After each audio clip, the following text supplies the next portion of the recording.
Hey you guys, it is your favorite real estate professional and entrepreneur Andrea with another video to educate and empower you to ownership. You know, my motto is to shift your mindset, acquire assets, and buy real estate like a boss. So I just got out of class. I'm definitely expanding my opportunities, my education, so I can develop in my craft. And I came across an opportunity that I wanted to share.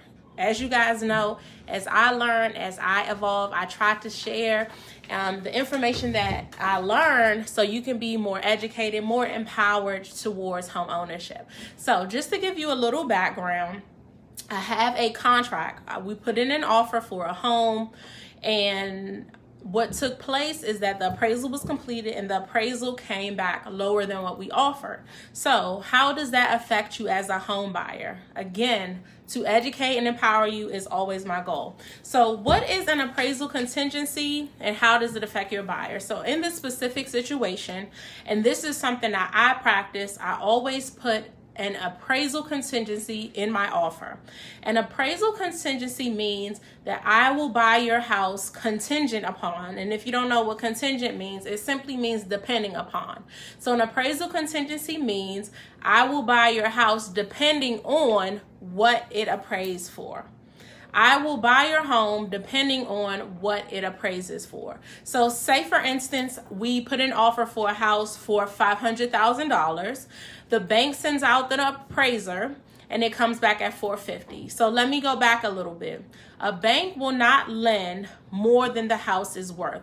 So your bank, when you put an offer on a home and you're getting financed through a lender or a bank, they send out an appraiser to do an assessment of the value of the property. So they'll look at comps, what's sold in the area of the property. They'll also go into the property to see if there were any upgrades, renovations made, and actually see what's going on in the house so they can give a fair valuation. Because again, the bank will not lend more than the house is valued at.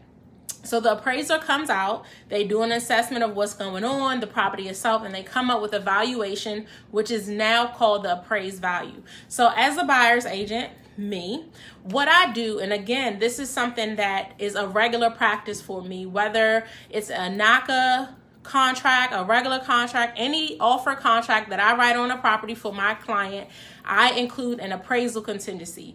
This means the purchase price will not exceed the appraised value. And I tell my clients all the time, when we're determining what we want to offer a property, sometimes they're hesitant because it may be a little more. What happens is the appraisal always rules, because again, the bank will not lend more than the house is valued at. So even if I offer $1 million on a home, the bank is gonna only give me what their appraiser says is valued at. So back to the scenario. We put in an offer for $500,000 and the appraisal comes back, say $490,000. What this now means, because I have this appraisal contingency, and I want you guys to listen to these terms, because whether you use me or as an agent or someone else, I want you to be fully educated, because when it comes down to contracts are legally binding agreements. So you need to be mindful of what you're signing. And if you have a real estate professional working for you, you want them to be savvy and educated enough that they're putting certain things in your contract that will protect your interests. All right. So I put an appraisal contingency in all my contracts. So now that the appraiser has assessed this property now at $490,000, because I have this contingency in my contract, I, as your buyer's agent, I present the appraisal to the listing agent, and I also submit and execute an appraisal notice.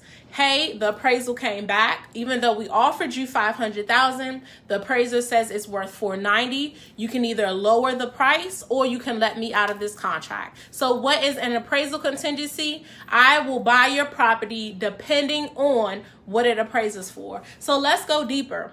What if I didn't have that appraisal contingency in place? What now happens is that the listing agent, the seller, can obligate you to purchase the property despite the difference in the value. Now, why wouldn't you want to buy a property that appraises less for what you pay for it? Take a guess, because now you're under. now you owe more on the property than it's actually worth, meaning you have negative equity. You have no equity. When you're purchasing a home, this is one of the biggest investments that you make. It is a huge financial move, right? So when you purchase a property, the hope is that you can find a property that is below market value. It depends on the situation. It's absolutely possible, but your goal is to find a property below market value, because the difference between what the property is appraised or valued at and what you pay for it is your equity. And we all know that equity is valuable. You can do a lot of things with the equity you own, the equity in your property. So you want to be sure that you're not paying more for a property than it's actually worth. So that's what an appraisal contingency is and how it affects you as a buyer. It greatly affects the money that you may have to bring to the table, or whether you're even able to get this property or not. So again, if you don't have an appraisal contingency and now the appraiser says the property is worth less than what you offer for, hopefully you'll find a seller that's nice. But remember, only what is in writing is what is actual when it comes to a real estate transaction. So if you don't have an appraisal contingency, your agent did not put that in your contract, you are now obligated to pay the offer price. So if you offer $500, it appraises for $490, you now can have the option of paying $10,000 additional out of pocket, because remember, the bank is only going to lend what it appraises for. Or now you can no longer afford this house because the bank won't finance it, and now you have to either relinquish the contract, chuck a loss. Sometimes they'll ask for your earnest money deposit because you didn't, do your part, or, all parties move forward. The hope is that you have hired a savvy professional, a savvy real estate agent, and they have put this appraisal contingency in your contract to protect your earnest money deposit. A huge portion of what I do as a real estate agent, as a buyer's agent, revolves around protecting my client's earnest money deposit.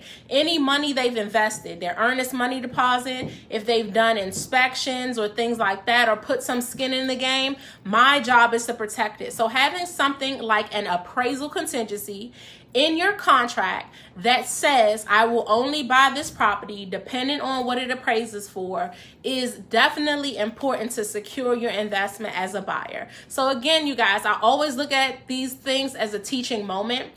This is very relevant. It happens in real estate all the time. But again, having a savvy professional that can protect your interests at all times is key. So make sure you're vetting your professional, your agent, you're doing an interview, you're asking these questions. But again, my job is to educate you so you can have these conversations with the professionals that you're using to purchase one of the biggest investments you will ever make in your life. So an appraisal contingency, again, is something I practice on a consistent basis with every offer that I write, and maybe something, if you're a real estate agent or real estate professional, that you may want to consider incorporating in your contracts and real estate practices. All right.